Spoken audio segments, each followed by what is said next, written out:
के पास पहुंच गए और कंस के पास जाकर के पहुंचे और बालक को कंस के सामने रख दिया। अब पहले ही अपराध उनको बांझो पायंत पर। कंस ने जैसे ही देखा ये बालक क्या है, कौन है, कीर्ति का प्रतीक है, बड़ा सुंदर बालक है। देख करके कंस विचार करने लगा ये तो पहला है, अब भाई हमें 8वें से है तो इसको नहीं मारेंगे, ले जाओ इसे। छोड़ दिया। महाराज वसुदेव लेकर के चले। इधर नारद ने विचार किया कि कंस तो बड़ा दयावान हो गया है,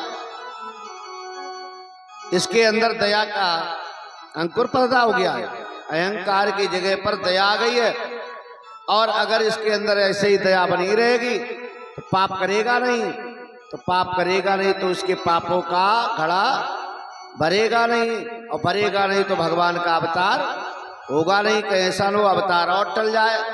तो नारद के जल्दी निपटावो इन्हें। नारद जी आए। नारद जी ने कहा कंस से एक बात बताओ, तुमने वसुदेव का पहला बालक क्यों छोड़ दिया?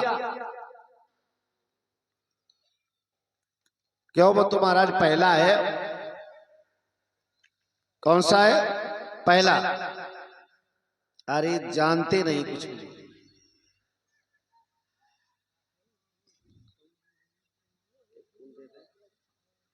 का कैसा है? पहला वाला है। का कभी पाठशाला पढ़ने गए हो? कभी पाठशाला में पढ़ने के लिए गए हो? कंस कहने लगा ऐसी कोई पाठशाला और ना एग्जाम में हम पढ़ने गए हो। कुछ लड़का ऐसे होता है पूरे क्षेत्र के स्कूल सबरे पढ़ जाते। अब पूछो कि तो का डिग्री कौन सी है? के पोस्ट ग्रेजुएट काश्तकार, प्रमाण पत्र को नहीं मिले। एक हमारे क्षेत्र में एक लड़का है और इस समय जो पूजा पाठ की सामान बेचने का काम करता है, धूप बत्ती अगरबत्ती सब। तो वो कहता है कि जितेंद्र भैया अगर सब जगह के पढ़े लिखे के तो प्रतियोगिता हो और कोई फेल वाली प्रतियोगिता हो तो बाबा हम नंबर 1 आवे।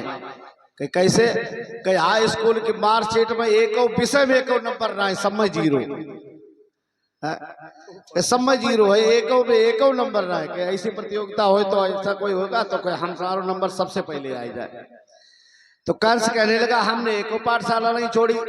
तो कहा अच्छा नहीं छोड़ी तो कभी 9 का पढ़ा पढ़ा है? कह तुम 9 की बात करते, हम बताओ 99 तक का सुना दे। कहीं नहीं 9 की केवल का सुनाए। का सुनाओ। कंस ने सुनाना शुरू किया। 9 एकम 9 और 9 दूनी 18 8 1 9 9 तिया 27 2 7 9 चौक 36 3 6 9 9 पना 45 4 5 9 9 छंग। अब आगे आते नहीं 54 5 4 9। कंस कहने लगा इसका मतलब अरे यही तो तुम जानते नहीं। तो नारद ने फिर समझाने का प्रयास किया। एक फूल लिया, 8 पगड़ी बनाई। कहा देखो इधर से गिनो 1 2 3 4 5 6 7 और 1 8। अब का यहां से आई जाओ 1 2 3 4 5 6 7 और 1 8। अब का यहां से हो जाओ शुरू 1 2 3 4 5 6 7 और 1 8। का इसका मतलब क्या? अरे जानत रहा है जो 8वां है वो पहला है, जो पहला है वो 8वां है। ये देवताओं की चाल है हमें लगता है? तुमको फंसा दिया कि इस 8 7 के चक्कर में देवों ने तुझे फंसाए दिया। मालूम मुझे ये होता है तुझे काल का ग्रास बनाए दिया। कंस कहने लगा महाराज तुम आएंगे तो बताए दे, न तो हम तो छोड़ ही दिया। आदेश दे दिया जाओ वसुदेव से कहो कि उस बालक को लेकर के शीघ्र आए। महाराज वसुदेव काली कमली बालक को लेकर के आए। जैसे ही बालक को लाए कंस ने दौड़ करके बालक के पैर को पकड़ा और पत्थर पर पटक दिया। उस पिता के हृदय पर क्या बीती होगी जिसके सामने शिशु का वध हो जाए। वसुदेव कहने लगे, देवकी से कह के आया था, मैं अभी लौट कर आऊंगा। वो पूछेगी जब लाल कहाँ, तो क्या कहकर बतलाऊंगा।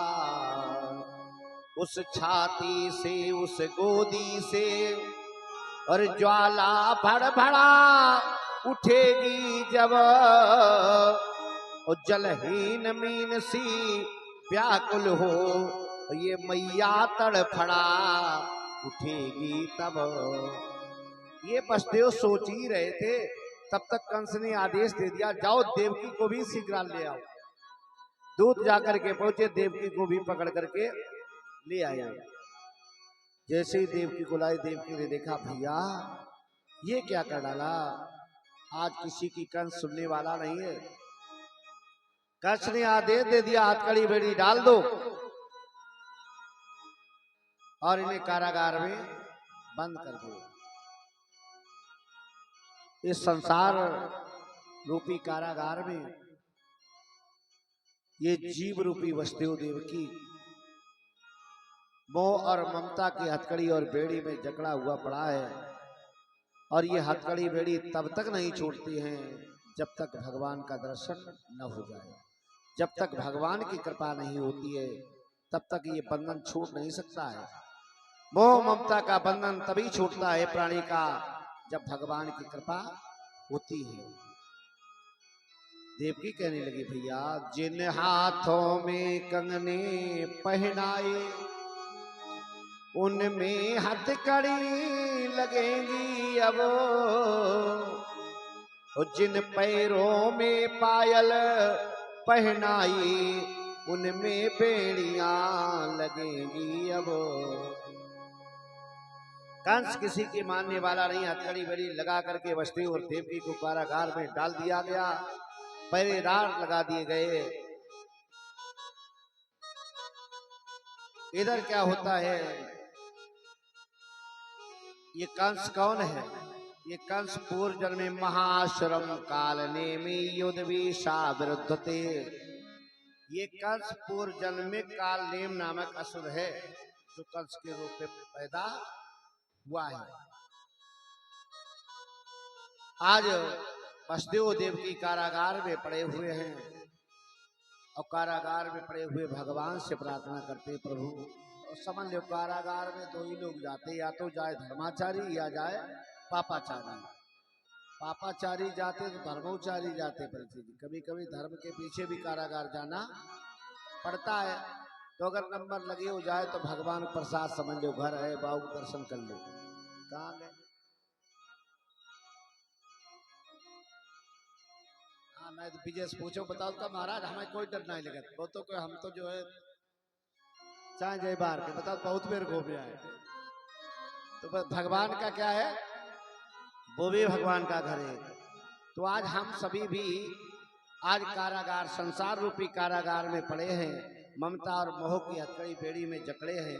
और इन हथकड़ी बेड़ियों से छुटकारा पाना चाहते हो तो भगवान की शरण में पहुंच जाओ। और मेरी सोनी सी नगरिया में आओ मेरे राम, आओ मेरे राम।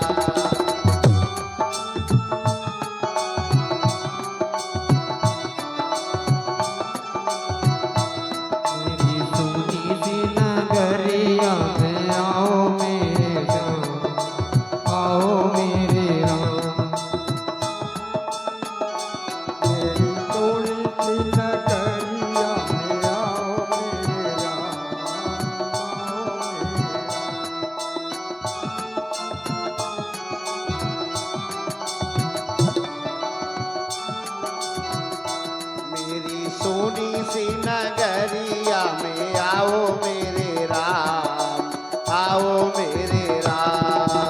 सोनी सी नगरिया में आओ मेरे राम, आओ मेरे राम। आज तो बेल्ट बहुत बढ़िया बांध दिखाए। मेरे नैनों की नजरिया में आओ मेरे राम, आओ मेरे राम। मेरी नैनों की नगरिया में आओ मेरे राम, आओ मेरे राम। मेरे नैनों की नजरिया में आओ मेरे राम, आओ मेरे राम। मेरी नैनों की नगरिया में आओ मेरे राम, आओ मेरे राम।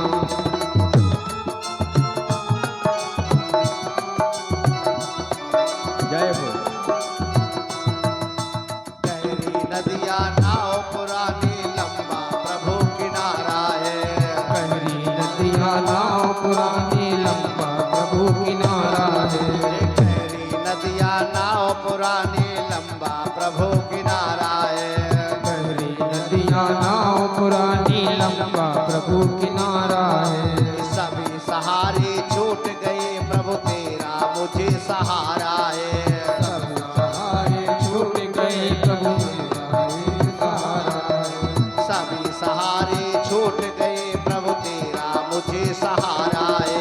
सब सहारे छूट गए प्रभु तेरा ये सहारा है।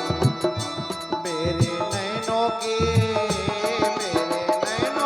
नजरिया में आओ मेरे श्याम, आओ मेरे श्याम। मेरी नैनों की नगरिया में आओ मेरे राम, आओ मेरे राम।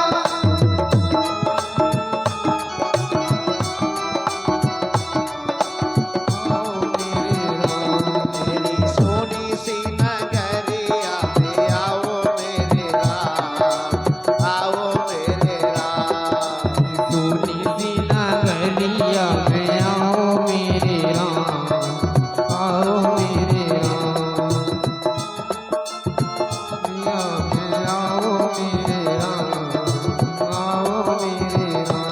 मेरे राम, मेरे राम, मेरे राम, मेरे राम।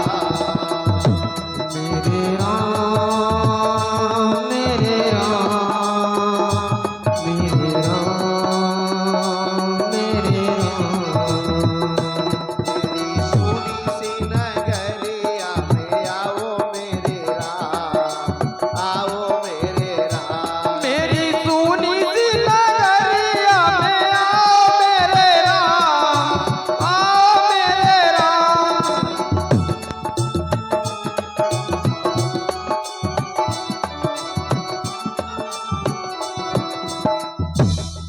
आज जो है महाराज वसुदेव और देव की कारागार में पड़े हुए हैं। धीरे धीरे समय बीत रहा है।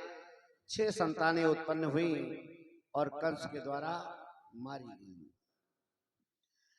इधर 7वें गर्भ की बारी है। भगवान ने शेष भगवान से कहा, शेष जी चलो। कहाँ चलना है? देवकी के गर्भ से जन्म लो। शेष भगवान कहने लगे हम नहीं जाएंगे, मैं नहीं जाऊंगा तुम्हारे साथ। क्यों नहीं जाओगे? इसलिए नहीं जाएंगे, यहाँ से जाकर के जब तुम्हारे साथ धरती पर जाते हैं तो उस समय तुम जो है न जाने कौन कौन सा काम हमसे करवाते हो, जो करने लायक हो वो भी, न करने लायक हो वो भी। भगवान ने कहा ऐसा क्या हो गया? शेष भगवान कहने लगे त्रेता में मैं तुम्हारे साथ लक्ष्मण बन के चला था, तो जब तुमने सीता को वनवास दिया, जानकी को वनवास दिया, माँ को मेरी, तो मेरी माता का उसमें कोई दोष नहीं था। तुम भी जानते थे तो तुमने फिर भी वनवास दे दिया, और उसमें भी मेरे ही द्वारा तुमने जो है उसको वन में भिजवाया था। उस समय मैं जो है तुम्हारे साथ था, छोटा था, इसलिए मुझे आज्ञा माननी पड़ी, नहीं तो मैं जाता नहीं। तो मैं तुम्हारे साथ नहीं जाऊंगा कि तुम धरती लोक पे जाकर के जो है नाना प्रकार के कौन कौन से काम उनसे करवाते हो जो करने लायक हो या न करने लायक हो।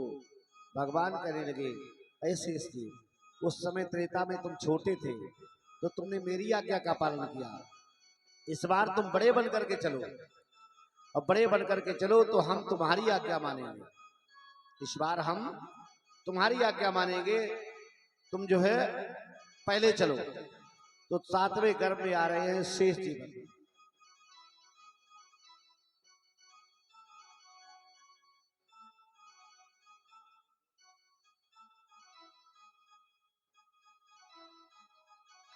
आज जो है तो 7वें घर में शेष जी महाराज आ रहे हैं।